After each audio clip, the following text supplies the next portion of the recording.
And we're back with Manny the Tech. Today we will be removing the second and the third piece.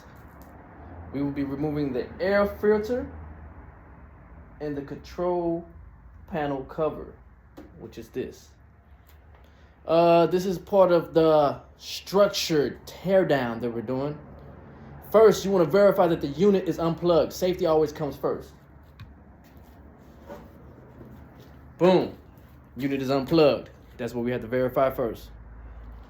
All right, the second thing is the air filter. Slides straight out from behind the front grill, no screws, just steady outward pressure.